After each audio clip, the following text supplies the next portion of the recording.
welcome to LOA Today. I'm Walt Thiessen. With me today, the man who is thoughts become things, Neo-Positivity. This is your daily dose of happy. We are so happy you decided to join us today. And our friend Debbie G is not joining us today, but she's got a really good reason for that today. Because Neo and I were both surprised and pleased to learn that she's engaged. She's engaged to be married, Neo. I mean, how about that? That is so cool. That's amazing. I didn't even know, anything was in the works. So to hear that, I'm like, wow, that's that, manifesting at its height, Well, it is in more than one way. And the reason I say that is I didn't know this was going to happen either. But about, I'm going to say 2 to 3 months ago, something like that, there was a Friday where you couldn't make it. It was just me and Debbie. And at the end of the show, we did like an after show kind of a talk that sometimes we do. And during that after talk, I was talking about some of the things that go on in Louise's and my relationship and how I've really come to rely on her and she on me. And we've just had this really great relationship since we first met. And Debbie made an interesting comment. She says, I want a Louise. And I said, well, you can have a Louise. You just have to put it out there.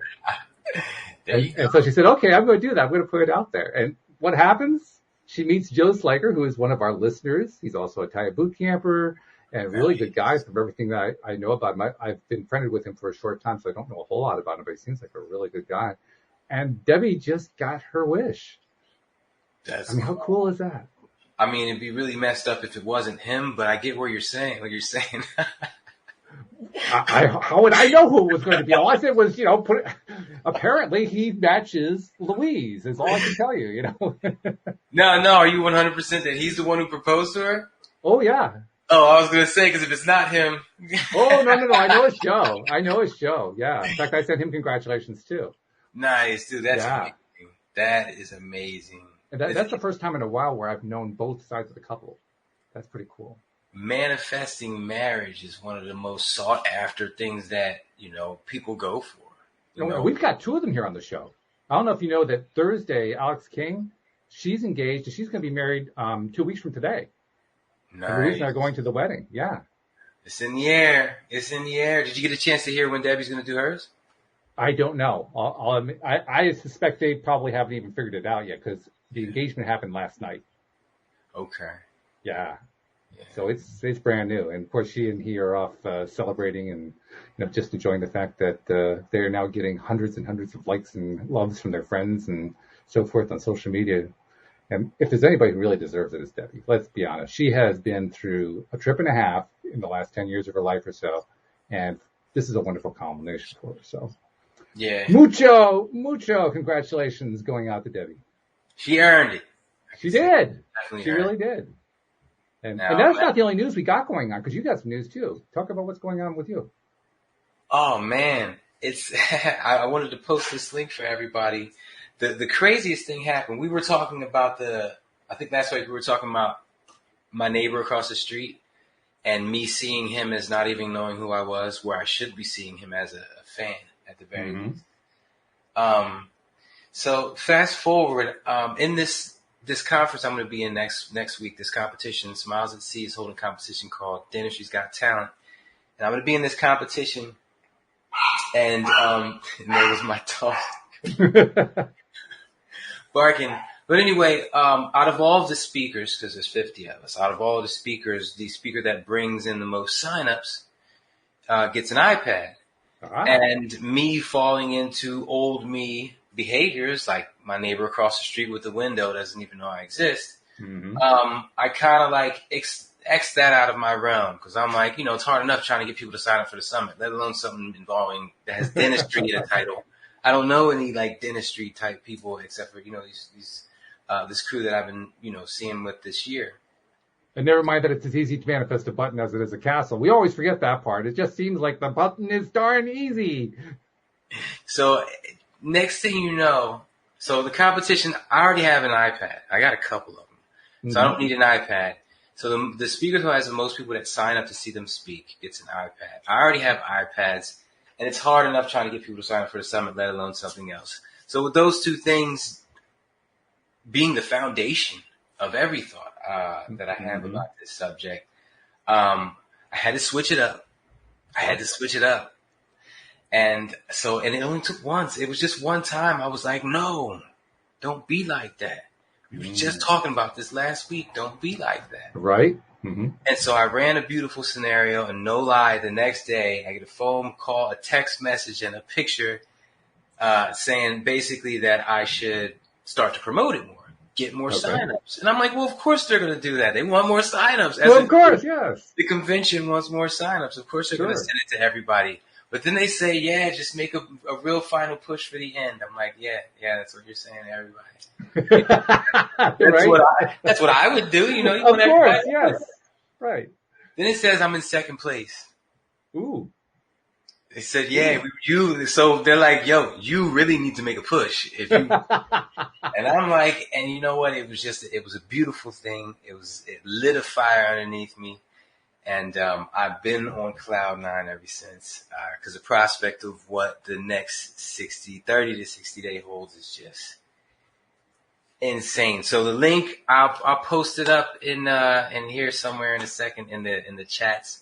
I'll put it up as a banner too, so anybody watching the video can see it. Yeah, because I still have to find it.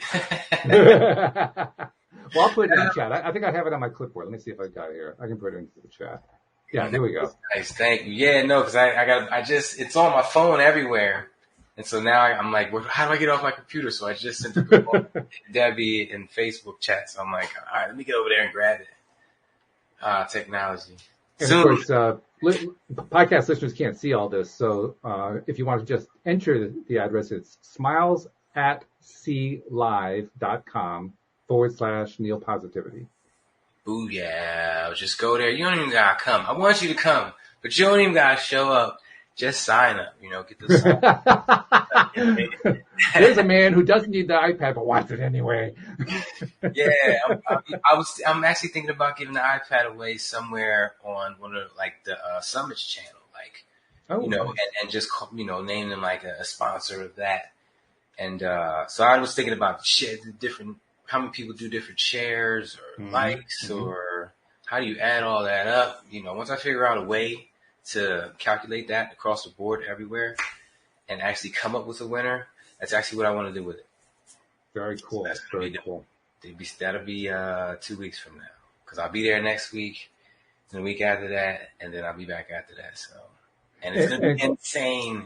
4-story yacht, DJ on each floor, me trying to keep enough battery to live stream as much of it as I can.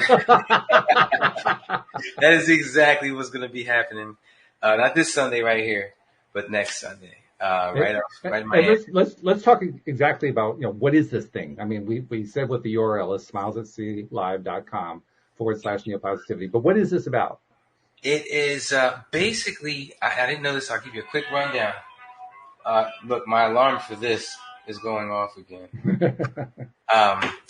So basically, in order to be a doctor or dentist or whatever, kind of doctor, you need to get these CEs, continued education courses. You need 50 credits a year. Right. And so what my boy Elijah Desmond did was he put all the, basically instructors in one cruise ship and made a cruise for everybody, all the dentists to come. And just, so during the daytime, I'm turning all this damn noise. During the daytime, yeah, it's like everybody wants to call me now. All of a sudden I hit play or stream. Well, actually, they're all calling because you're in the vibrational space of wanting to get more and more people to sign up. And so now all of a sudden people are contacting you. Sign up. So yeah, he puts all these instructors on a cruise. He brings all the dentists and their family on a cruise, and you take your classes during the day, and every night he has some kind of party. Black tie, poker night, a whitening ball. There's a pool party, and the last day is the yacht. It's a 4-story yacht. And so during this, while they're, one of the things that they have comedy shows, all kind of stuff. It's literally like a summer camp for grown-ups. You leave there with that memory, that if you've ever been to camp or anything, you know what I'm talking about. Parents that you'll never forget. So that's how Elijah likes to set it up. And since COVID, they started doing them on land because of boats and whatever. So the last one I went to in April and I spoke at, And this one is, last one was in Miami. This one's going to be in Hollywood. And during there, they have competitions. They have Dental Tank, which is like Shark Tank. They got Dentistry's Got Talent, which is what I'm going to be in. It's just a bunch of people telling stories. Nobody like juggling and stuff like that. It's just, and so that's the competition, that I'm going to be in. And it's just going to be dope because it's going to be me sitting down with 50 or 60 different sponsors and just sitting in front of them with this shirt, talking to them about the law of attraction, and then seeing where their mind goes, where we could take this next. And, it's just going to be a dope thing. That's fun. When you do something like that, particularly if it's a live audience, that's fun. Yes. And last year they had 68,000 people watching live in the room. It's it's the whole bottom of a hotel, like kind of. So it's like the room is packed with people. There's cameras everywhere. It's insane. But, it's, to somebody who's like me, I just feel comfortable up there. So it's just like, yo, I can't wait. Like people are like, I want more time. I'm like, yo, I wish this was tomorrow. I wish I went on stage either tonight, like in the next 5 minutes. Like that's how I live off of, this. Well, it's an adrenaline rush. Yeah, it's a lot of things, man. But I'm ready to go. I'm doing a 10-minute speech on the 14th at 2:30. Okay. That's the first round. The finals is going to be a 5-minute speech, and then they're going to announce the winner, and they got this big belt, like real heavyweight title belt, and it's a real belt. It's really $1,000 belts, maybe even more, I think. Like good material, heavy. So yeah, they give one out every year, and whoever wins it comes back and hosts it the next year. So the guy Jeff Boosky, he was I believe you met Jeff. You guys spoke at one of the summits together. Right after the last one, the last convention they had, dental convention, was in April, and then I had my summit. I had all the top dentists from there were all at my summit that month. Right. And, Jeff was there. He's one of the guys. He's who won the competition last year, so he's going to be hosting it this year. So it's going to be an awesome time. Beautiful. An awesome time full of opportunities and stuff I've never done before. So let's go. This is the month for big summits too, isn't it? I think so. I mean, I know Selena Dorsey Valentine's got hers coming up at the end of October. Yeah. I think that's going to start November 1st. Oh, is it? I thought it was the last few days of October, but okay. It could be. I know she was playing with the idea, but last time I spoke with her, it seemed like she was going to air it, like because it's pre-recorded. Right. She was going to be recording the last week of October and airing it the 1st through the 5th or something like that. I don't know. Well, I didn't waste any time. I got the invite, so I've already signed up for my pre-recording session with her, so that's going to be cool. Nice. Yeah. As soon as I got mine, I did that, knocked that out. And then my summit is going to be November 20th. And I got, always upgrading the cast, always upgrading the lineup. That's going to be awesome. That's going to be on Zoom. Hopefully it'll be funded by, hopefully it'll be something special, something big, something crazy. That's what I can feel it happening. I can feel that vibration. I don't know where it's going to take me. But I know I'm going to end up in a series of meetings that end up with an all-star cast, an all-star lineup with all-star equipment and all-star energy. And it's just going to be everything that I always wanted this summit to be, That is a beautiful thing. That's a beautiful thing. You were talking a moment ago about how easy it is for getting to that mind space where you start doubting, oh, I can't get that. That's too far out of reach. It's too big. I got to keep my dreams small and so forth. And then you stop yourself, which of course a real master does, stops himself and says, oh, no. Turn this vibration around right now. And you did. You took the steps, and you're already seeing some of the results out of that. I had a similar experience this week. I've been in a kind of an uncomfortable space lately. Listeners know that I've got this project going on, creating this new thing for Facebook groups, and I hired a developer. This is like the third developer that I hired, but this guy is better than the others for sure.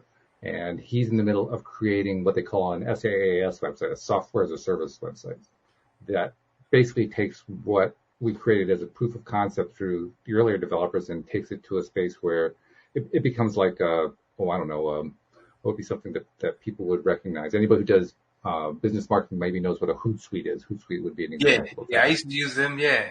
Yeah. And there are a lot of them out there like that. Well, that's what this is going to be as well. And as I'm waiting for him to do his stuff, and he's making progress, he gives me regular reports and so forth. I also have somebody else I've hired to start building up the content creation that helps bring the audience in for this thing. And she's now she's been working for like 2 weeks on it now, so she's starting to do her stuff.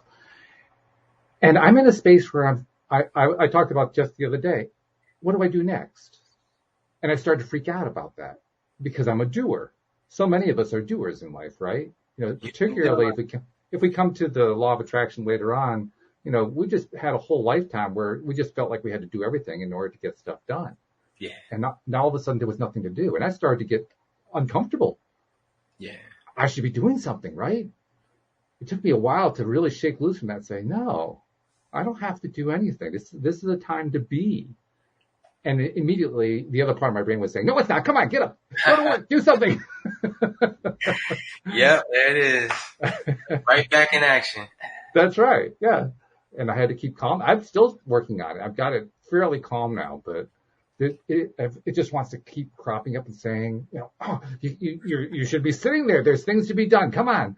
And I turn to it and I say, there's nothing to be done. We have to wait. Yo, I'm not a waiter. Come on. You got to do something right now. You make me think of like, you know, the cartoons or whatever where the devil and the yes. angel up on their yeah. shoulders. But the angel is not there. That's right. It's just the devil guy. Annoying beating voice, and then it's you being the angel, like, stop. Right. Stop. I'm just like, give me a couple minutes. Being your own angel. Yeah. So now I just picture it's just there, just by itself. I mean, like, they're like this, hey, and it's like every time someone says something to me, or every time I say something to myself, it's immediately tapping me. Hey, sharing its opinion on what information just came to me. And it's like, yo, come on. Well, I'm also trying to remember too, because I've had a number of co-hosts and guests on the show remind me of this idea, and I've been trying to apply it. The idea that we're calling it the devil figure, but it's really not. It's the self trying to protect me. That's in the way that it has always protected me. It's the ego. Doing its job, you know. It's just doing its job, and so I'm trying to remember to say thank you, ego. You can't hate on it. You can't hate on it. It's doing it. Will think about it like this. I said this before. It will also do its job, vice versa. Sure. If you say there's not $1 million on the floor right in front of me, the ego's going to step in and say, "But there could be." There could be. So I love that. If it's just a reactive force that's kind of combating whatever thought we have, it's really our fault for hitting it with all those, you know, the wrong thoughts. Yeah. Beating ourselves up is what we're really doing when we do that. Putting the onus back on us. Mm-hmm. That's completely our fault. That we can't even be mad at the ego. Let's use it. It's going to do what it does because it's part of us. We're not going to be able to change that. Let's use it to our advantage. It's funny. I had a conversation. I got my hair cut this week, and I had a conversation with the barber while he was cutting my hair. And he made a comment to me about what was it? Oh, it was about COVID and masks and so forth. He says, I wish everybody would just go get the vaccine. That way we wouldn't have to wear masks anymore. And without even thinking about it, I immediately responded, I don't think about that anymore. I just don't pay any attention to that. And he said, why? I said, because blaming doesn't help. And I found myself doing like this little soliloquy on why blame is totally useless and actually counterproductive in my life. And he was listening, and he was actually feeding into some of the things that I said and so forth. And I just kept coming back to it over and over again, saying, I have banned blame from my life. I have no interest in blaming anyone or anything, not even myself. I'm not interested in blame anymore because all it does is come back and haunt me every time that I blame something, someone, me, whatever. And it really caught his attention. If you want to throw this in there, because this is what got me around that hump, it's the oneness. For me to blame you is for me to blame me. That's pointless. Let's move. Ooh, that's a good point. Yeah. And when I have to hit myself like that in the face for it to really stick, really make me let go. And that's been one of the greatest things that I've ever implemented. And it surprisingly easy to implement because it just makes sense. Mm-hmm. Just like, when you say, like, if I say I'm one, I'm one with God, and I'm like, I wouldn't do that to me. Like thinking about a certain future, a bad one. It's like, I wouldn't do that to me. So it's not even a possibility. And for me, I'll just like, I swept that under the rug. Whereas if you're not using that technique, that might still ache. It might be an affirmation that you say, but it still aches as soon as the affirmation's over. Whereas this is a way to completely, and that's how I try to do everything. I try to reprogram my brain so it's as easy as possible for it to do it on autopilot, so I can get on with being life.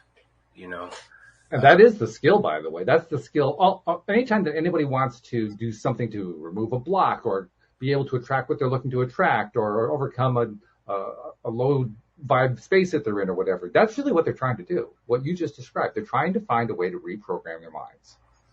And you just described a really good way of doing it. There's a bunch of ins and outs, and they all involve work. To an extent. The work no one wants to put in, and I've gotten increasingly good at repetition. And it was because I thanked the universe and God for, me being good at repetition. I used my cheat code. But I've gotten really good at remembering to do my affirmations and stuff like that. And it's different. I guess it's because if you were looking at every second of my day, the gaps in between me saying something extremely positive are way less.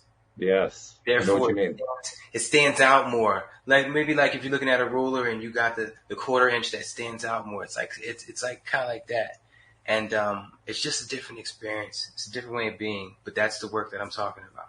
Well, you know what happens, I think over time, as we do work of various kinds on ourselves, it has a cumulative effect.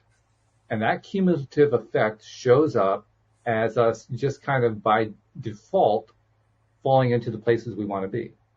Whereas the old default was to get into those negative mindsets, the mindsets that we didn't like, that we didn't feel good about. By doing the work, we end up in that better feeling mindset a lot more often. And it's like a momentum shift that's going on. The momentum used to be in a direction we didn't like. Now it's in a momentum direction that we're liking better and better over time. And sure enough, it shows up in our experience. So that, I've actually gotten to the point now where I don't even worry about whether I did affirmations today. Because I have so much of my day where I am redirecting myself. It's almost kind of pointless to actually specify a particular time to do affirmations now. Because I'm doing stuff throughout the day to get myself in the right alignment. So who cares if I didn't start the day that way? Now, there is benefit to starting your day with some sort of a positive, for sure. I just don't get all bent out of shape if I miss it on a particular day now. And you shouldn't. Yeah, there's so many times during the day when I'm actually hitting it. Plus that was what was meant to happen. What's the point in getting mad at that? Right. Like that's like, once again, that's like me. If I believe I'm one with God and I created this plan, I created all this as I'm going, for me to be mad at that is for me to be mad at myself. Pointless. I'm not going to do that. That right there was part of me. That was a huge part of me releasing things too. Like that was the big one. It was like, once I realized the oneness, and I really thought about it, I was like, oneness means no separation. That's not what I was taught. I was taught smite thee and thou who art goeth, so it's like, it's a different world. I guess it's how you view things and how you see things and how you implement them into your life. Boom. Mm-hmm. Yeah. Mm-hmm. Yeah, no doubt about that. It is a very different world. It's a very different kind of experience. It's a hard experience sometimes to explain to somebody who doesn't know about it. Certainly hard to explain to somebody who's still in a victim mindset, which is probably, 80-90% of the population.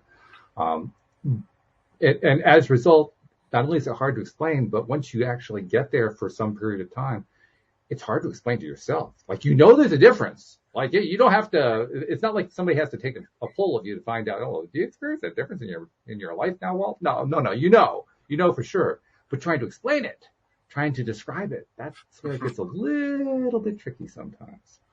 So. It's crazy. That's exactly what I'm going to be doing next week. Oh, really? Okay. Yeah, it's 10 minutes about the law of attraction, and I know that I can't just go into it assuming everyone knows. I gotta start from scratch, that way, if someone's never even heard the words before, they can follow me through that whole, 10 minutes. So, but it's a pleasure, man. It's something I've been doing for a while, and I've been trying to perfect each and every chance I get, each and every person I listen to. Definitely a work in progress. I don't think me or anyone will ever have it all down pat. Everything, because it's just too much. It's too much. You probably are like me. You probably like me in that you try different things. Because I find myself doing that a lot. I try this, I try that, I modify, okay, do this a little bit differently. Try this different approach that I haven't tried before. Intermix it with what I did before, combine them. Where do they fit? Where do they don't fit? What can I describe that has nothing to do with anything woo-woo, but actually talks about the woo-woo without calling it woo-woo. All kinds of little things like that. I came up with this plan every 5 minutes. I was like, first of all, I was like, how many affirmations, great ones, do I really want to key in on throughout the day? Mm-hmm. So I started to write them out. I started to find them all, copy and paste them from different documents, and because I was going to do one every 15 minutes and have them.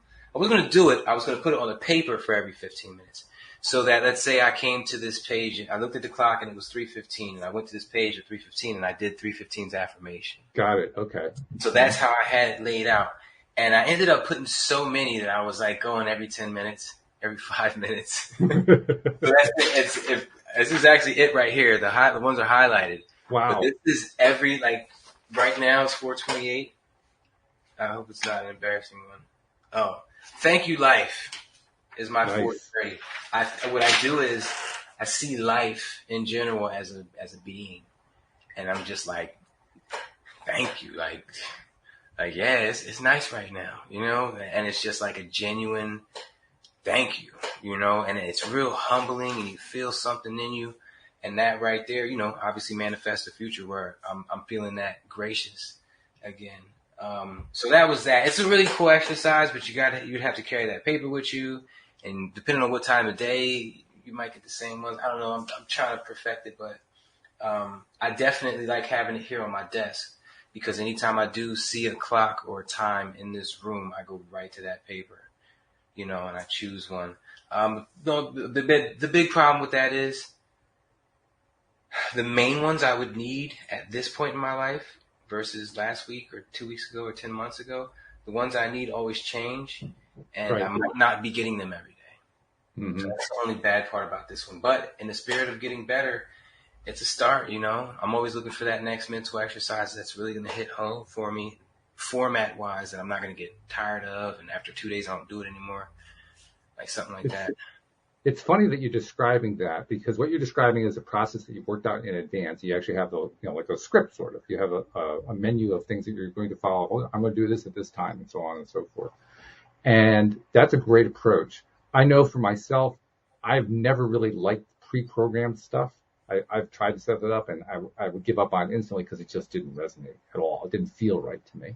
Yeah. So I work on, I think it's actually the harder way to do it, but it's the one that I like the best. And that is, I take my temperature, my vibrational temperature periodically throughout the day, and I ask myself, is this where I want to be?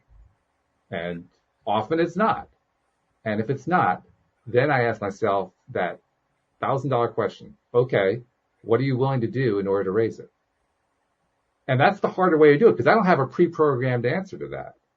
No. I don't have like a list of things written out. So I actually have to come up with something on the spot. And sometimes that's a real challenge. But you know what? There's also a nice flip side to it. By doing it that way, it's kind of like going to the gym. I'm exercising a muscle, right? And the more that I exercise it, I actually get better at it over time. I get better at just pulling something out of thin air that I didn't have 10 seconds before. So you said, what is it you want right now, and what is it you're willing to do for it? Or even just where do you want to be right now vibrationally? If I don't necessarily have a particular want right now, what can I actually identify in terms of how I'm feeling? And if I'm not feeling where I want to be, what's it going to take to get me to that place? What's it going to take? Yeah. Write that down. And very often, I don't even want to answer the question. To be perfectly honest, I just don't no, I'm not going there. Forget that.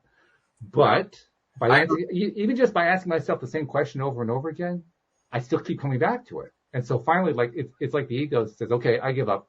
come up with something. I'm done. I'm not going to keep fighting you on this. And then I come up with something and I get into a better space. My number one practice right now that I'm really leaning on, and been leaning on for a couple of weeks now, heavily, is the repetition. But it's like,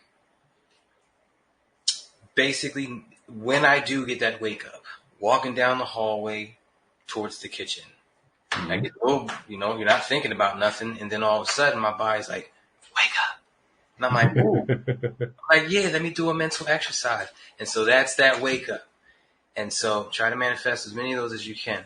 And so at that moment, what I do is I ask myself, what is it you would rather be thinking right now? Mm-hmm. And it's like, from whatever scenario was just in my mind, in the perfect world, where would my head be at in pertaining to that scenario? Mm-hmm. So you're talking about, obviously, infinite money, power, and respect, I guess, because you could just do or be whatever, you know what I mean? Like you own your own island type stuff, which I will own my own island. I'm telling you that now. But I believe you. I wouldn't doubt you, actually. You're one person I would definitely not doubt. But go ahead. Sorry. Thank you. I greatly appreciate that. What was I saying? You got me with that. Well, you mean before you said I want to own my own island? Yeah, what was I talking about before? You threw me no, because two things happened yesterday that just the first one, it was funny. My shaman, I fly with her husband, and we were going to fly yesterday, and she put me in a group chat, and I didn't respond because I don't want people knowing my number, you know what I mean?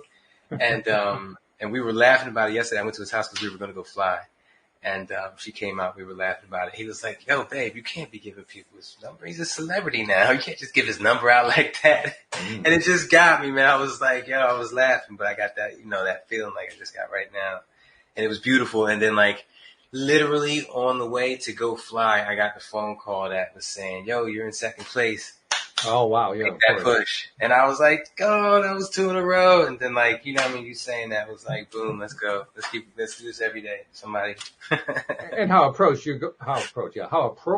you're going to go flying and you get the news you're in second place. I mean, yeah, that's perfect. Well, we didn't fly, unfortunately, but it was there. But the intention was there. Yeah, we went all the way out there and the clouds was looking crazy. And listen, I'm a when in doubt type of guy. When in doubt, I'm good.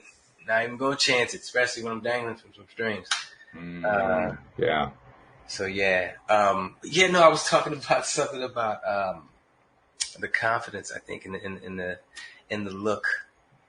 Well, while you're trying to pull that up, let me go to something else that I was dealing with and addressing this week. Because like I was talking about before, I've been dealing with the software guy and he's making progress and so forth. And I realized that one of the things that was kind of happening is something that's been going on for quite some time. It's been going on for years, I think. It was one of the things that I had in mind when I signed up for the TAIA boot camp last June. And that is, we often have a pretty good idea of what kind of blocks or resistance points we have. But there are some things we don't know what it is. And I've known for the longest time, there was this one really big thing. I have not been able to identify the source of it. I have not been able to identify any roots. One of the things that you do in TAIA boot camp is you identify your top 3 transgressors, which are root transgressors that go back to when you're very, very young. And you can usually attach stuff to it and realize, oh yeah, okay, that's actually influencing this thing that I did in my teens or this thing that I did yesterday or whatever. And this unnamed one doesn't seem to attach to any of them. So literally it is an unnamed, we'll call it a resistance block or a transgressor that I've never been able to figure out what it was, never been able to figure out why it was there, but I could just feel that it was there. And in the boot camp, one of the things that they do is they give you a session with someone who teaches shadow work. And so I did my session with her. And she gave me some really cool ideas and so forth. And one of the things that came up in that was that I have this unknown block that I haven't been able to let go of. And she gave me some good ideas about that. Not a day later, I go into a boot camp meeting and David starts talking about how, we can have these unnamed blocks that we can't identify what they are. And of course, here it is, law of attraction, delivering it to me once more again. Yeah, it is. And so I start, and in boot camp, in these group meetings, they go around one by one, and you give like a little report on where you're at and how you're doing, what you're having trouble with, get some advice, all that kind of stuff. And so I reported that I had this meeting and that I've been looking at this thing. And as I was giving my report, I realized something. I realized that, yes, I can still feel that resistance block. Yes, it's still there. But you know what? It's breaking up. And I can't even tell you how I know that it's breaking up. It's just a feeling. But I can feel that it's breaking up. Like a kidney stone. Say again? Like a kidney stone. Yeah, okay. It's not exactly the association I wanted to have, but sure. Just getting chipped away at for the better, Yeah, exactly. And it's like it's melting. Like it's just breaking up on its own. One of my peoples is going through some stuff with kidney stones and made me think of it. Yeah, right. Well, anybody who's been through a kidney stone knows how painful they are. So when they go away, it is a big relief. There is no doubt about that. Yeah, and chipping away at them is number one priority. All day, every day until it's gone. Like, yeah. Oh, yeah. You can't think about anything else until it's gone. Yeah, so you made me think of that. Yeah. Ooh, chills. But anyway. For the better. How cool, though. The reason I'm bringing this up is we're talking about how you work on stuff. And you work on stuff in a lot of different ways over time, and you start shifting momentum around. And one of the unintended consequences of that, positive one, is that old resistance blocks that you could never identify what they were, they start to break up on their own. This thing could actually go away, and I could never find out what it was all about, and I'd be okay with that. It makes sense. I'd be totally okay with that. I mean, if making it something that I will never know is part of it going away, I'm on board. Because I didn't want it in the first place. Yeah, yeah. And especially like some kind of memory that you don't even want to remember. Yeah, no, I'm good. That's so how do you about it? That would be weird because how would you even know? I mean, if it left. The only way that I can tell you that I know for sure is I have a sensation in my gut. And that sensation, it's a very physical sensation. And when this thing, whatever it is doing its thing, I feel it a lot. Oh. And when it's not doing its thing, I feel much more relaxed. And that's what I mean when I say that it's breaking up. The pain, it's not really a pain, it's a discomfort. The discomfort in my gut is happening a lot less, and it's happening for shorter periods of time. So that's how I know it's going away. I still don't know what the cause is, but I don't give a crap. Let it go. I'm done with it. Yeah, there you go. Yeah. I feel you, man. What's your time scale on that? Optimistically speaking, of course. In terms of when it's going to go? Don't say today. In terms of when it's going to be gone? Is that what you mean? Yeah. Oh. Soon is all I care about. I mean, I've been carrying this thing for years, so, Yeah. Yesterday isn't soon enough. Yeah. No, I got you. But by the same token, the appreciation is where I think it makes a big difference, because when I appreciate whatever it was trying to tell me, that was the hardest thing for me to come to grips with. Appreciating something that I didn't know what it was. How do you appreciate something if you don't know what it is? I had to just do it generally, well, whatever message you're trying to tell me, thank you for the message. I'm sorry that I've not been able to really grasp the message that you're giving me. I can tell you're giving me one. I just not sure what it is. Sorry about that. But I really do appreciate you giving me the message. I mean, trying to go at it that way, because I didn't know what it was. Yeah, I feel you. I like that. I wanted to take this moment to thank my fingers in life. Mm-hmm. You really taught me a lesson. You know, you get a cut on your finger, and for the next couple of days, you're like, you're careful, and it's annoying. Oh, yeah. And you don't appreciate your finger being normal until it's cut. Mm-hmm. And that, it's not just an analogy. It happens so many times to me. That really gives me a greater appreciation, makes me appreciate things like that we wouldn't normally appreciate until it's gone or hurt or stuff like that. And that's a huge part of the attitude of gratitude. If you're going to do attitude of gratitude, do it all the way. Don't just say thank you a bunch of times a day. Go deeper than that. Go as deep as you can, as many times as you can throughout the day. You know, why would you do less? If every second is contributing to your future, why would you do less? Boom. That's beautiful. I like that. Really, really nice. Yeah. It's funny how we develop these things over time and we learn to appreciate things, which is it's a really good thing. Why don't we stick with it? I mean, we do. We kind of talk about these things in a black and white way, and they're not black and white. I mean, Yeah. to a certain gray way, we do tend to come back to them. But why do we have so much trouble coming back to it? I think as humans, we're always looking to grow. So if we stay stagnant in certain areas, we just feel like we gotta go bigger or more or better. And same thing with flavors. The flavor's delicious when you first have it, but then it fades away. You kind of get used to it. Flavor didn't go anywhere. I mean, it did a little bit because saliva and stuff, but you just got used to it. And just like your car was the bomb when you first got it, but now it's just another car. And your house was the bomb when you got it. We get used to it because it's the same thing, and the same equals stagnant. Yeah. And, there is no stagnant as long as there's time, because as time moves forward, if you're still there, you're now behind. So it's like, I think deep down in our subconscious that's embedded, and so it filters out through all of our thoughts. Very and good, it really can be a curse, to some people. I like the way you said everybody at some point. Well, yeah, because while we're living in this world of contrast, and stuff happens. We're dealing with it as it goes along. But I think you're right. It's the dissection of the human psyche that leads you to, I'm not going to say permanent solutions, but solutions that will autopilot throughout the day, like the ones I've implemented. They're pretty dang good, and I'm happy I got them because I'm too lazy to do them myself. I need them to be I need them to be right where they are, and let's get better at them. Wake up more often. Wake up right now and just feel the room and being present.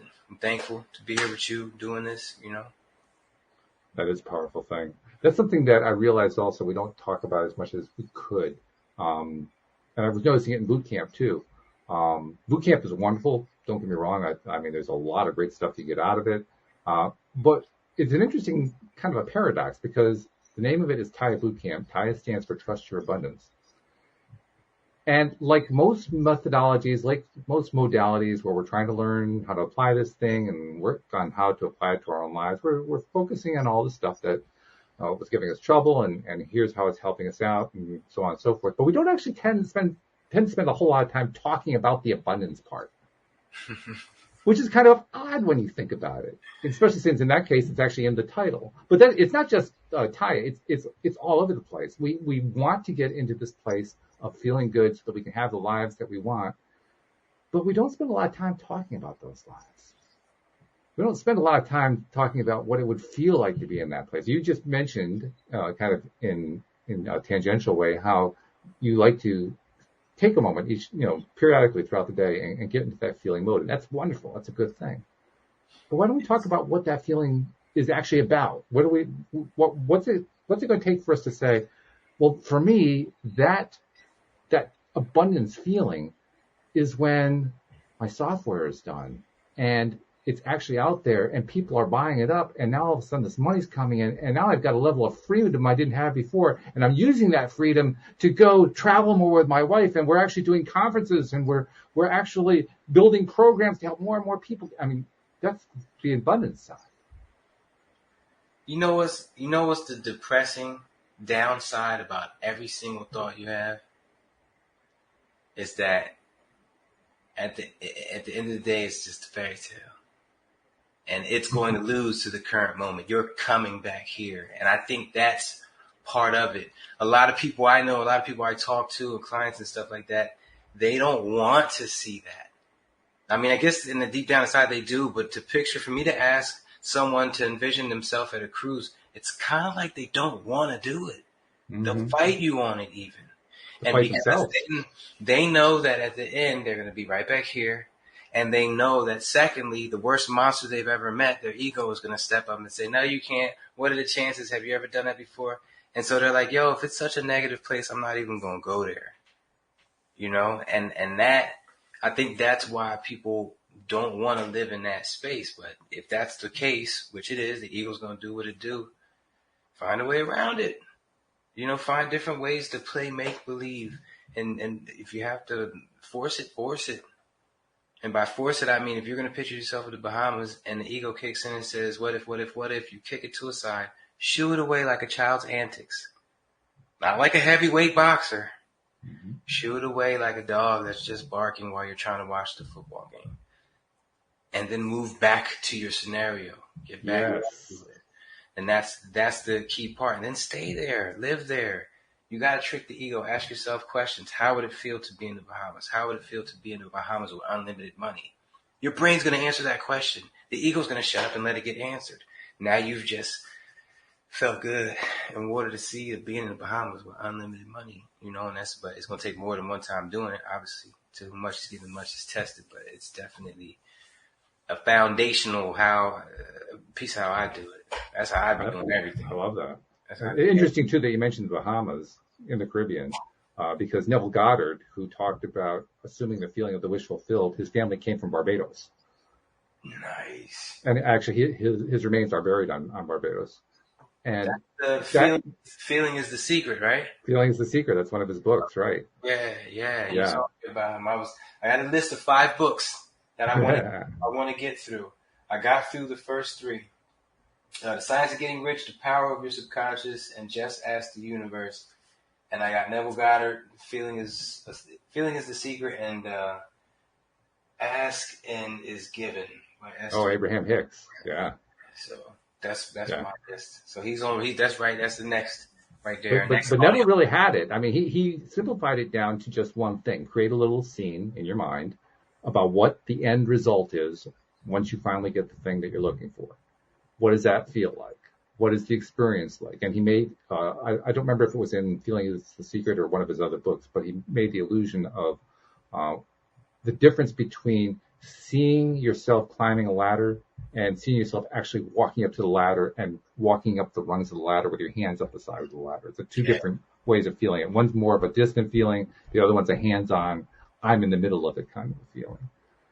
And he was only teaching just try to get into the feeling of the end result. Of course, the real challenge is trying to get ourselves into the regular place of not just experiencing the end result, but experiencing all of it. The continuous, ongoing experience. That's the key. If I want to go to the Bahamas, I picture myself sitting on the elevator, waiting, walking down the hallway. I'm picturing as many different ins and outs of what's going to happen as I can. And it seems to draw me there faster. Right. I've never been to the Bahamas. COVID kind of messed all that up. My first dental convention was actually, like I said, it's always done on cruises called Smiles at Sea.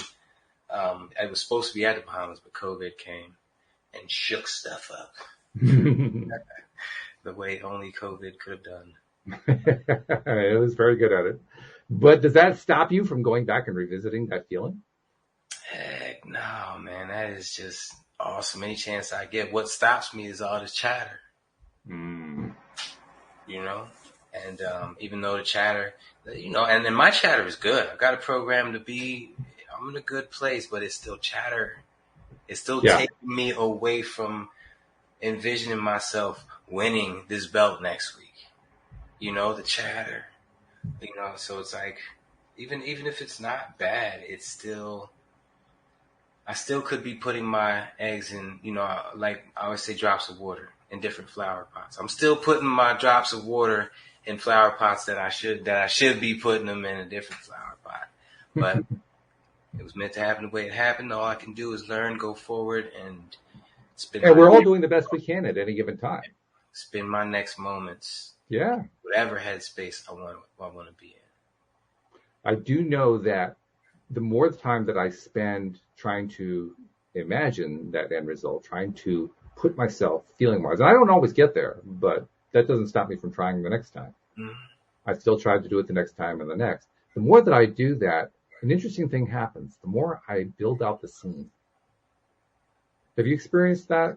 Like the first time I create a scene in my mind, and it's a really short scene, lasts about 5 seconds, which is what Neville taught. It has to be just a very short thing. And he taught it, just play it over and over again. But I find myself I don't know. I think it's because I have a doer's mind, right? I'm constantly expanding and looking at different stuff and coming up with new things and new ideas. So it's not enough for me to come up with that final scene. I have to start building that scene out, both Yeah. in the reverse direction where it came from and also the forward direction where it's going to. I want to task you with something. Okay. If you haven't already done it, because you probably have, well, you definitely have, but dialogue, the conversations that are had, have those Yes. conversations. Have those conversations. I like that. Remember, these are best case scenario conversations. This is you handing the wife $1 million, like, yo, happy birthday. This is the dream. This is the big dream. Don't have the dialogue. Honey, I got a surprise for you. Give her the envelope. Whatever the situation. Go through be there. Be there. That's how you really water them seeds. Be there. So adding dialogue is huge. For one, up here, you want to put a 10x on that, get yourself a quiet spot, say it out loud. Mm-hmm.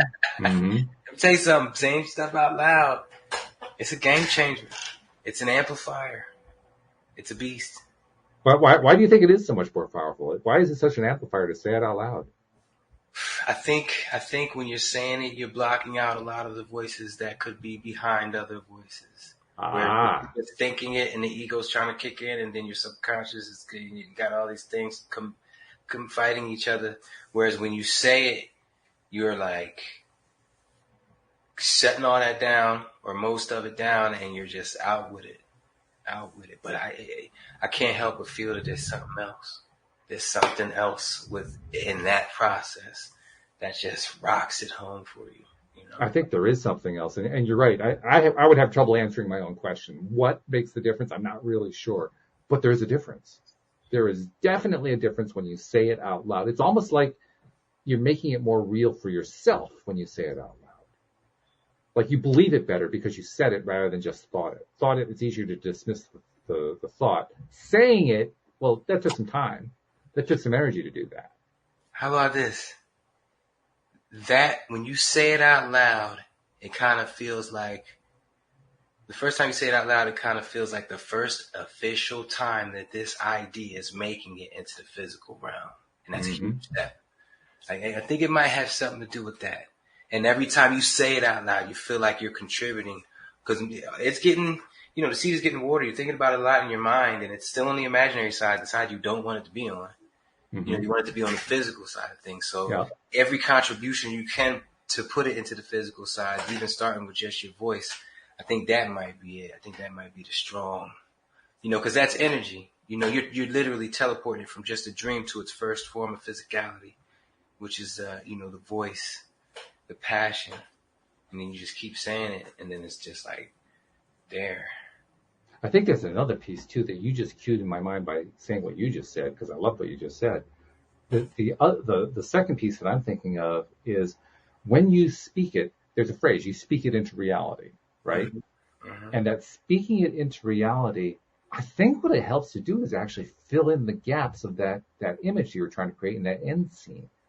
Because we are humans who work with a brain that doesn't actually create full detailed images. It creates constructed images, it has little pieces of image that are what we associate with whatever that image is. But the more detail that we fill in, the more real the image becomes. And I suspect that's what the process you're describing, that talking it into existence, does. It fills in the details. It makes the details stand out more. It gives more detail. It gives a better sense of reality to the thing. Because you also mentioned something else interesting. You mentioned how we do tend to doubt that the thing is going to come because it hasn't actually come yet. So we kind of get all caught up in that realm. Funny thing happens over time, though. The more that you do these exercises, the less important that end result is in terms of whether it's shown up yet. Yeah. Early on, it feels like you're just lying to yourself. After a while, it becomes more like a game of, I'm just going to see if I can imagine this thing. I don't really care whether it's showing up yet. Can I imagine it now? Yeah. Can I win this mental battle? Yeah. But you know what?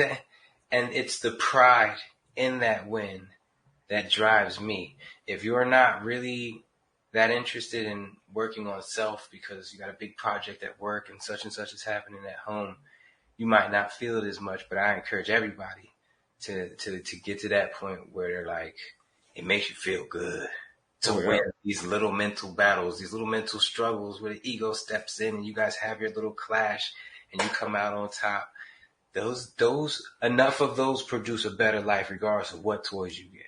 That's right. Because completely. You're just happier. Yeah. And so go get that. That's free. You don't gotta go on a bus, you don't gotta catch a plane and do nothing. That's free. Go get that right up in here. And that builds the momentum, by the way. That momentum we were talking about, that shift toward the direction that we want the stuff to go, that builds that momentum to the point where it actually becomes easier to fill in those details. The details come easier. And as they become easier, it's almost like you feel like you just took a step closer and you can't say why. Or it just took a step closer to you, whichever way you want to look at it. But it just got closer and it just got more real. Yeah, it just got more real. I like that. Yeah. Yeah. That is what happens. The more you focus on this stuff, the more that stuff gets real. It feels more real. It's because we're giving it our energy, man. We're giving it real energy. And then it's like fading into picture. I was experiencing that with the software project because one of the things that I always have gotten myself kind of tied up in knots about in the past with any kind of adventure is when it gets to the point where the venture starts to reach the launch date or whatever is the reality date for you. And the big fear is, well, I have a launch date and nothing really happens. Mm-hmm. Another way to look at the same situation is the big dream. Well, what if it actually comes out bigger than what you want? That's what I found was happening with the software dream just in the last day or two. All of a sudden, it's almost like that ego mind was doing what you were talking about earlier. It was convincing me that it was going to be a bigger launch than I thought. Nice. That's pretty cool when that happens. And for me, what's worked the best for me, and I totally forgot about this for a while. I'm so glad you said it, because I might be needing it coming up in the next couple of days. Surprisingly, I haven't. That's dope. I like that. But what if it did? Because it's so consistent in the days leading up to the launch date that you're going to get that little and you just hit it with that. But what if it did? What if it did? But what if it catch it right in its tracks? But what if it did? Yeah. And then your mind, once again, is going to answer that question. That's right. Well, if it did, then blah, blah, blah, blah. Now, next thing you know, you're smiling, feeling all good up in here. And that's what you want. That's what you want. That's where the beauty happens. That's where the great stuff happens. And yet, you know what? That's just the feeling part of it. That's just living happy in the days up until, as opposed to being stressed. Then the results come. Not surprisingly, because you just got the stress and the resistance out of the way. It's a win-win-win. We gotta get the rest of the world on this wall. We gotta do this quick. I can't see how some people just not getting it. But they're gonna they're gonna, the ones who are ready for it are gonna find us. Mm-hmm. That already happens. That happens with your summit. People show up just because they need to show up. And they can't even tell you why necessarily. They just know that they needed to. Well, it's because you're living the life. You're living the dream. You live that dream, they're going to find you. I think the revolution or whatever you want to call it, where everybody transitions to, you know what? I think it's just better if I try to be positive about things. I think the revolution of the world, I think that's coming, man. I think that's coming. I think it's already happening. Oh no, it's definitely already happening. But I mean the switch over to where it's noticeable. In policies and rules and regulations, and like when the world literally just changed. I think that's coming way faster than a lot of people think. I'm ready for it. I'm prepared for it for a while. Well, thank you for helping to discuss Endgame. That's what I'm calling this part. Thanks for taking us through Endgame. That's really been great. I really appreciate that so much. Yeah. And I appreciate what you give to this too, because you give a lot. Just trying one day at a time, man. Yeah, one day at a time. That's what we do. So thank you much. Thank you, live streamers. Thank you especially to podcast listeners everywhere around the world. We will see you all next time here on LOA Today. Goodbye, everybody.